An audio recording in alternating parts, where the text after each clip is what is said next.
teman-teman semua, salam sehat dan salam sejahtera untuk kita semua. Kali ini kami dari kelompok 4 akan membahas satu topik yang sangat menarik, yaitu mengenai media sosial. Nah, pada kelompok kami terdapat 4 anggota. Yang pertama adalah Dava Fadila, yang kedua Novi Oktaviani Tambunan, yang ketiga saya sendiri Cynthia Veronica, dan yang terakhir adalah Sri Wulandari Ningsih.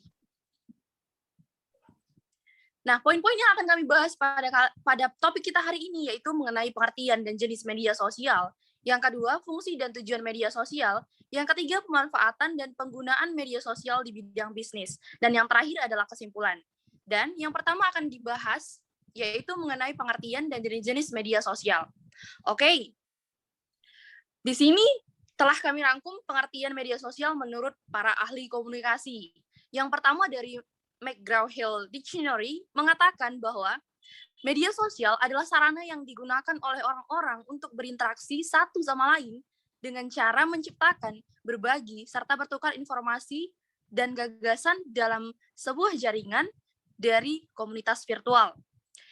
Dan yang akan saya bacakan adalah yang ketiga, B.K. Lewis mengatakan bahwa media sosial adalah tabel atau label bagi teknologi digital yang memungkinkan orang untuk berhubungan, berinteraksi, memproduksi, dan berbagi isi pesan. Dan selanjutnya yaitu mengenai pengertian media sosial itu sendiri secara umum. Nah, media sosial adalah sebuah media daring yang digunakan satu sama lain yang para penggunanya bisa mudah berpartisipasi, berinteraksi, berbagi, dan menciptakan isi blog, jejaring sosial, wiki, forum, dan dunia virtual tanpa dibatasi oleh ruang dan waktu. Penjelasan selanjutnya akan dijelaskan oleh teman kita, Sri Wulandari Ningsih, mengenai jenis-jenis media sosial. Kami persilakan.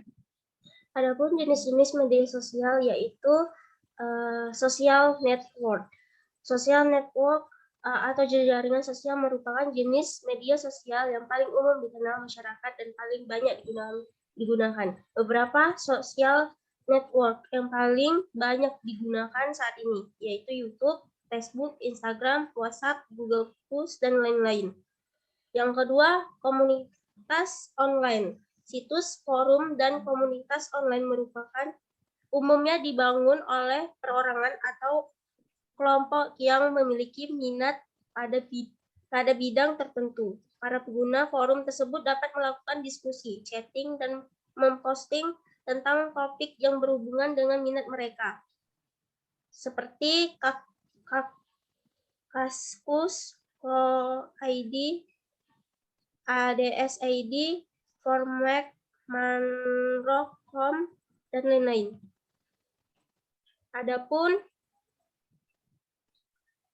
Adapun jenis-jenis media sosial yang ketiga yaitu situs blog. Situs blog juga termasuk dalam kategori media sosial karena memungkinkan pemilik blog dan pembaca untuk berinteraksi.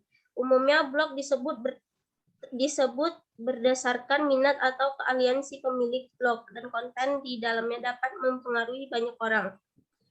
Yaitu beberapa contohnya Max Manrock.com, Sugeng ID, dan lain-lain. 4. Sosial bookmark. Awal dari situs sosial bookmark ini adalah sebagai wadah bagi para pengguna internet untuk menyimpan alamat website yang mereka sukai. Namun belakangan ini pengguna situs media sosial bookmark mulai berkurang karena situs ini banyak digunakan untuk kegiatan spam. Sebagai contohnya adalah yang pertama Stupid.upon, yang kedua Reddit, ketiga Diigo.com, keempat Scoop.it. Oke, terima kasih Wulandari atas penjelasannya. Dan yang selanjutnya akan dijelaskan oleh teman kita, Novi, yaitu mengenai fungsi dan tujuan media sosial. Kepada Novi, kami persilakan. Baiklah, fungsi dan tujuan media sosial. Berikut ini adalah beberapa fungsi dan tujuan media sosial secara umum. Pertama, fungsi dari media sosial secara umum. Fungsi yang pertama, memperluas interaksi sosial manusia dengan memanfaatkan teknologi internet dan website. Fungsi kedua, menciptakan komunikasi dialogis antara banyak audiens atau many to many. Fungsi yang ketiga, melakukan transformasi manusia yang dulunya pemakai isi pesan berubah menjadi pesan itu sendiri. Fungsi yang keempat, membangun personal branding bagi para pengusaha ataupun tokoh masyarakat. Dan fungsi yang terakhir, sebagai media komunikasi antara pengusaha ataupun tokoh masyarakat dengan para pengguna media sosial lainnya. Berikut tujuan media sosial secara umum. Tujuan yang pertama, aktualisasi diri. Mereka menunjukkan bakat dan keunikan di media sosial sehingga dapat dilihat banyak orang. Tujuan yang kedua, membentuk komunitas media sosial menjadi wadah tempat berkumpulnya masyarakat online yang memiliki minat yang sama untuk saling berkomunikasi dan bertukar informasi atau pendapat. Tujuan yang ketiga, menjalin hubungan pribadi. Ada banyak sekali pengguna media sosial yang menemukan pasangan hidup, rekan, sahabat di media sosial. Dan tujuan yang terakhir, media pemasaran.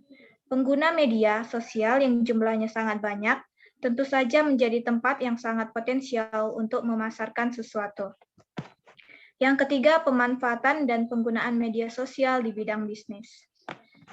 Manfaat media sosial untuk bisnis bisa meningkatkan peluang suksesnya bisnis. Fungsi media sosial kini mulai merambah ke dunia bisnis. Manfaat media sosial dalam bisnis ialah yang pertama, menemukan calon konsumen dengan cepat. Yang kedua, memberi feedback lebih cepat dan mudah. Yang ketiga, melakukan promosi dengan biaya terjangkau. Yang keempat, membagikan informasi lebih cepat. Yang kelima, memperluas pasar. Dan yang terakhir, mampu meningkatkan hubungan antara perusahaan dengan konsumen. Penggunaan media sosial dalam bisnis menggunakan sosial.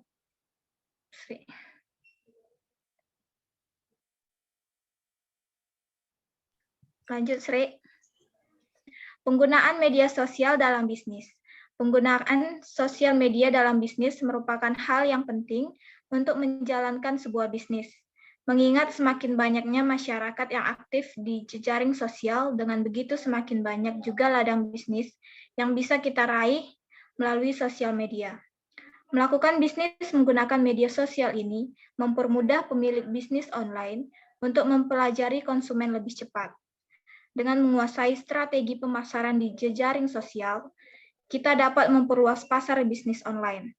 Semakin banyak orang yang mengetahui produk Anda melalui jejaring sosial, kemungkinan semakin banyak juga orang yang akan berbelanja di bisnis Anda. Baik, terima kasih teman kita Novi atas penjelasannya. Yang selanjutnya itu mengenai media sosial yang populer untuk berbisnis akan dijelaskan oleh teman kita Dava. Kepada teman kita Dava, kami persilakan. Media sosial yang populer untuk berbisnis. Yang pertama ada TikTok. TikTok dapat dimanfaatkan untuk mempromosikan bisnis. Ada beberapa cara yang bisa Anda lakukan untuk mempromosikan bisnis di TikTok, yaitu yang pertama membuat video kreatif, menggunakan fitur hashtag challenge, bekerja sama dengan influencer, menggunakan TikTok ADS.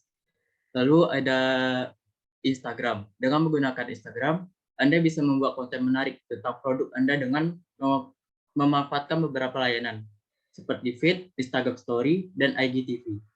Anda juga bisa memanfaatkan fitur khusus dari Instagram, yaitu Instagram ADS. Fitur ini mirip dengan Facebook. Iklan Anda bisa muncul di Instagram, Stories, atau feed dari target audiens Anda. Yang ketiga ada Facebook. Tak hanya mengenai bisnis, Facebook juga bisa Anda gunakan untuk meningkatkan engagement, traffic website, dan mendapatkan leads. Yang keempat ada Line. Line punya Line A, yaitu platform khusus untuk memudahkan pemilik bisnis menjalankan strategi marketingnya. Yang istimewa dari Line A ini adalah terintegrasi dengan kontak Line, sehingga kontak yang telah tersimpan di akun Line akan secara otomatis tersimpan di Line. Yang kelima ada Twitter.